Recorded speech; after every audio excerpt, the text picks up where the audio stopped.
Good morning, students. Today we will discuss about the breathing mechanism. जैसे कि हमने पिछली वीडियो में बात की थी कि लंग्स क्या होता है, लंग्स कैसे फंक्शन करता है और लंग्स की यूनिट्स क्या क्या थी, जैसे कि एल्वियोली क्या था, लंग्स की यूनिट्स थी। अब हमें बात करनी है कि जो ऑक्सीजन या जो भी गैस हम इनहेल करते हैं वो किस तरह से हमारे लंग्स से पूरी बॉडी में कैसे ट्रांसफ़र होती है।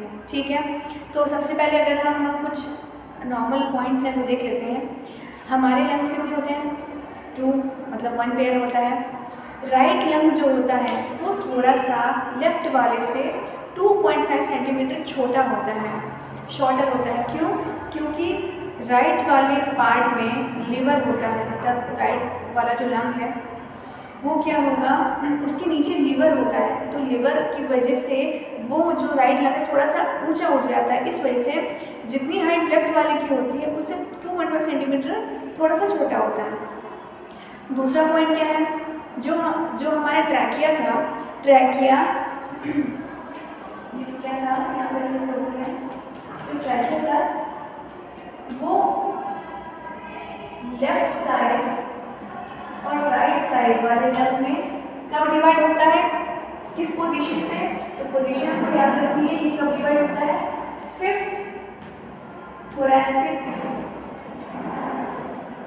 वर्टिब्रे या वर्टिब्रा। ठीक है, क्या मतलब हुआ 5th थोरैसिक वर्टिब्रा? क्या वर्टिब्रे क्या होती है? हमारी पीछे स्पाइनल कॉर्ड जो होती है, ठीक है, तो वर्टिब्रल कॉलम जो होता है उसको कई हिस्सों में बांटा जाता है। पहले तो हमारा हो जाता है थोरैसिक, देन लंबर, देन आगे की बात है। बस मेन ये सुन लो कि थोरैसिक कैविटी क्या होती है। देखो हमारी जो बॉडी होती है वो उसमें डिवाइड होती है। एक तो थोरैसिक रीजन में थोरैसिक कैविटी का एक और क्या नाम है? Chest cavity. ठीक, और उसके नीचे की क्या हो जाती है? एब्डोमेन। ठीक है, तो हमारा स्पाइनल कॉर्ड जो होगा बैक साइड से जब 5th थोरैसिक या 5th चेस्ट कैविटी वाले नंबर पे होगा तब ये क्या करेगा, आगे ट्रैकिया उसी पोजीशन पे अपने फर्दर ब्रांचेस करते रहेंगे, लेफ्ट लंग और एक राइट लंग। ठीक है, तो ये थे हमारे 2 इंपॉर्टेंट पॉइंट। अब हमें पढ़ना है कि अगर डायग्रामेटिक हम फ्लो चार्ट देखें कि कौन सी जो गैस होती है इनहेल करने वाली, जैसे ऑक्सीजन है, तो वो कहाँ से कहाँ की तरफ जाएगी, हमें फ्लो चार्ट से समझेंगे, बहुत इंपॉर्टेंट है, नोट कर लीजिएगा।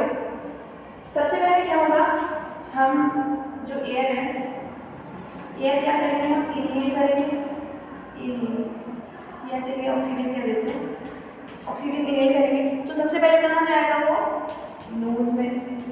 ठीक, नोज के बाद कहाँ जाएगा? नेसोफेरिंक्स में। नेसोफेरिंक्स क्या होता है? जो हमारा फेरिंक्स होता है उसके ऊपर वाला पार्ट है नेसोफेरिंक्स। उसके बाद किस में जाएगा? फेरिंक्स में। फेरिंक्स क्या होता है? ऐसा कॉमन पैसेज इसके लिए, फूड पाइप के लिए भी और एयर पाइप के लिए, विंड पाइप के लिए फेरिंक्स। उसके बाद कहाँ जाएंगे? ग्लोटिस। ग्लोटिस क्या है? एक ऐसा स्मॉल कार्टिलेजिनस कैप होती है इसके ऊपर, ट्रैकिया के ऊपर, ठीक है, सॉरी लैरिंक्स के ऊपर। ग्लोटिस, देन क्या? लैरिंक्स। लैरिंक्स क्या है? साउंड बॉक्स या फिर क्या? Voice box. ठीक है, लैरिंक्स के बाद कहाँ जाएगा ये? ट्रैकिया। ठीक, ट्रैकिया के बाद कहाँ जाएगा ये जो ऑक्सीजन होती है? ट्रैकिया के बाद कहाँ पहुंचेगी?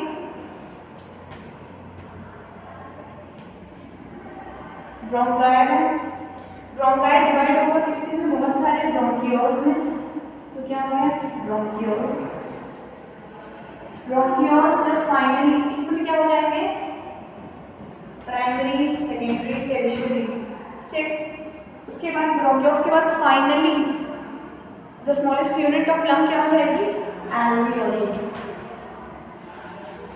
ठीक, अब हमें समझना ये है कि ब्रीदिंग जो प्रोसेस है, इंस्पिरेशन एंड एक्सपायरेशन, तो ये कैसे होता है कि कोई गैस अंदर आ रही है लंग्स में और डिफ्यूज भी हो रही है, तो ये होता है due to the pressure gradient. Pressure gradient मतलब होता है कि हायर प्रेशर, मतलब प्रेशर ग्रेडियंट मतलब होता है किसी दो ऑर्गन्स के बीच में प्रेशर का कुछ डिफरेंस हो, मतलब कि एटमॉस्फेयर और लंग्स। अगर हम ब्रीदिंग की बात करें तो एटमॉस्फेयर है और दूसरा क्या है, लंग्स। तो ऐसे समझते हैं, तो ये क्या है, एटमॉस्फेयर, ठीक, और ये क्या है हमारा, लंग्स है। ये क्या है हमारा, एटमॉस्फेयर। तो कभी प्रेशर यहाँ ज़्यादा होगा तो कभी प्रेशर यहाँ ज़्यादा होगा, कभी प्रेशर यहाँ कम होगा तो कभी प्रेशर यहाँ कम होगा। किसके प्रेशर की बात की जा रही है, किसी भी गैस की बात की जा रही है। तो हम ऑक्सीजन की बात लेंगे क्योंकि इनहेल हम ऑक्सीजन ही करते हैं। तो जो गैस होगा, जो गैस होगी हमारी इनहेल वाली, वो क्या होगा, जहाँ पे प्रेशर ज़्यादा होगा वहाँ से कहाँ जाएगी, लो प्रेशर पे जाएंगे, लो प्रेशर की जगह। तो जो मूवमेंट है क्या है, हाई प्रेशर से लो प्रेशर की तरफ जाती है गैस, ठीक है। तो अगर हम बात करें फर्स्ट इंस्पिरेशन की, देखो हमें पता है pressure is inversely proportional to the volume.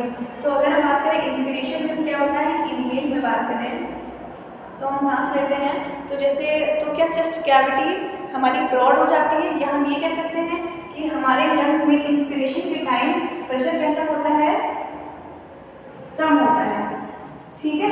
और बाहर का एटमॉस्फेयर बाहर का कैसा होता है, ज़्यादा होता है।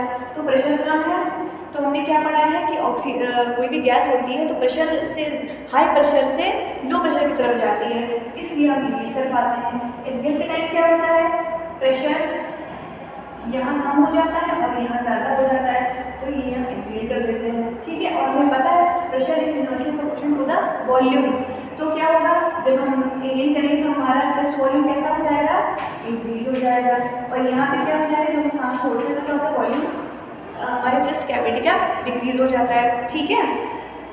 तो ये सब हो गया pressure and volume related to the lungs. अब बात करेंगे इसमें कुछ कैपेसिटीज़ की और कुछ वॉल्यूम्स की। तो जैसे है रेस्पिरेटरी वॉल्यूम्स, सबसे पहला है टाइडल वॉल्यूम। ये क्या होता है, कोई भी नॉर्मल इंसान है तो क्या करेगा, जब वो ब्रीदिंग करेगा तो जितनी अमाउंट की एयर वो नॉर्मली इनटेक करेगा तो वो क्या हो जाएगा, टाइडल वॉल्यूम। अब टाइडल वॉल्यूम की एक वैल्यू दी है कितनी, अप्रॉक्सीमेटली 500 ml, ये हो जाएगा tidal volume. Inspiratory reserve volume, ये क्या हो गया कि टाइडल वॉल्यूम जो नॉर्मल ब्रीदिंग करते हैं उसके बाद अगर हम और फोर्सफुली इंस्पायर करेंगे और फोर्सफुली सांस लेंगे तो जितनी वॉल्यूम हमारी टोटल हो जाएगी वो हो जाएगी हमारी IRV। और इसका एवरेज कितना है, 2500 ml से 3000 ml तक। नेक्स्ट क्या है, ERV, एक्सपिरेटरी रिजर्व वॉल्यूम। ये क्या होगा, जब हम नॉर्मल सांस जितनी हमें रिलीज करनी कर दी, अगर हम और कोशिश करें फोर्सफुली और हम एक्सपायर करने की कोशिश, एक्सपिरेशन करने की कोशिश करेंगे तो वो जो भी जितना वॉल्यूम होगा वो हो जाएगा ERV, that is 1000 ml to 1100 ml। उसके बाद क्या है, रेजिडुअल वॉल्यूम RV। ये क्या होता है, the volume of air which remains in the lungs after the forceful expiration. जब हमने पूरी तरह एक्सपिरेशन कर लिया, पूरी तरह हमने सांस अपनी रिलीज़ कर दी, CO2 रिलीज़ कर दी, उसके बाद भी कुछ ना कुछ ऐसी ऑक्सीजन या कोई भी गैस हमारे लंग में फिर भी बची रह जाती है, तो वो उसका वॉल्यूम कितना दिया है, 1100 ml से 1200 ml के बीच में अप्रॉक्सीमेटली दिया गया है। तो ये हम हो गए हमारे सारे वॉल्यूम्स, ठीक है। उसके बाद कैपेसिटीज़ देख लेते हैं। इंस्पिरेटरी कैपेसिटी क्या है, it is the total volume of air a person can inspire after a normal expiration. जब हम कोई भी नॉर्मल एक्सपिरेशन करते हैं, सांस रिलीज़ करते हैं, तो क्या होगा कि जितनी टोटल अमाउंट में एयर बचेगी या एयर हम ब्रीथ करेंगे वो हो जाएगा इंस्पिरेटरी कैपेसिटी। उसके बाद एक्सपिरेटरी क्या है, जब हम नॉर्मल इंस्पिरेशन कर लेंगे, नॉर्मल सांस ले लेंगे, उसके बाद जब हम जितनी गैस रिलीज़ करेंगे वो वॉल्यूम क्या हो जाएगी, वो कैपेसिटी क्या हो जाएगी, एक्सपिरेटरी कैपेसिटी। उसके बाद है फंक्शनल रेसिडुअल कैपेसिटी FRC। ये क्या होता है, it is defined as the volume of air that will remain in the lungs after a normal expiration. इसका मतलब है जब हमने सांस रिलीज़ कर दिया, अपनी एक्सपिरेशन कर दिया, उसके बाद भी कुछ ना कुछ गैस हमारे लंग्स में प्रेजेंट होती है, बची रह जाती है, तो ये किस में आ जाएगा, फंक्शनल रेजिडुअल कैपेसिटी। रेजिडुअल मतलब जो बची रह रही है। उसके बाद वाइटल कैपेसिटी। वाइटल कैपेसिटी क्या होता है, it is defined as the maximum volume of a air a person can breathe in after forceful expiration और the maximum volume of air a person can breathe. कोई भी ऐसी capacity जो कि जब हम एक्सपिरेशन कर लें फोर्सफुली, जब पूरी तरह हमने गैस या ऑक्सीजन CO2 है, जब हमने उसको रिलीज कर दिया, उसके बाद हम जो भी इंस्पायर करेंगे जितनी ऑक्सीजन, वो क्या हो जाएगा, वाइटल कैपेसिटी। उसके बाद टोटल लंग कैपेसिटी, ये क्या हो जाता है, टोटल लंग कैपेसिटी हो जाएगी inspiratory capacity plus vital capacity. इन दोनों को जब हम प्लस कर देंगे, ऐड कर देंगे, तो क्या आ जाएगी हमारे पास, टोटल लंग कैपेसिटी। अब देखिए, हमें बात करनी है कि ऑक्सीजन का डिफ्यूज़न कैसे होता है हमारे शरीर में। तो क्या हुआ, ये कोई एल्वियोली थी। एल्वियोली का जो वॉल होता है इतना पतला होता है, इतना थिन होता है, किस सेल से मिलकर बनी होती है, एपिथेलियम सेल से। तो क्या होगा, जब भी ऑक्सीजन अंदर आएगी, अब ऑक्सीजन अंदर आने का क्या मतलब है, बाहर कहीं प्रेशर ऑक्सीजन का कैसा होगा, ज़्यादा होगा, और यहाँ पे क्या होगा, ऑक्सीजन का प्रेशर कम होगा, इसलिए ज़्यादा से कम की ओर आई है ऑक्सीजन गैस। तो क्या होगा कि ऑक्सीजन जो गैस होगी वो एल्वियोली में आएगी, उसके बाद यहाँ पर बहुत पतली सी लेयर होती है, और ये क्या करेगी, ये आरबीसीज में डिजॉल्व हो जाएगी, ठीक है। इसी प्रोसेस को क्या बोला जाता है, डिफ्यूजन।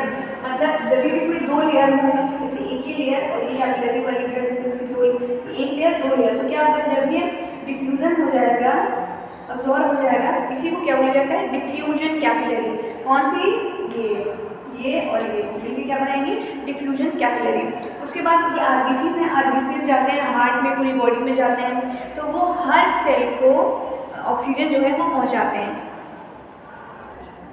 उसके बाद डिफ्यूज़न क्या होगा, डिफ्यूज़न जब आरबीसी में होगा, आरबीसी क्या करेंगी, पूरी बॉडी में सारी एक एक सेल्स में ऑक्सीजन पहुंचाएंगी, और ऑक्सीजन पहुंचाने के बाद उसी जगह से CO2 जो रिलीज होगा, CO2 को पिक करके फिर वो यहीं पे आएंगी और फर्दर एल्वियोली से निकल के बाहर लंग्स के बाहर हो जाएगी CO2। तो ये क्या हो गया, एक्सपिरेशन, और डिफ्यूज़न वाला क्या हो गया था, इंस्पिरेशन।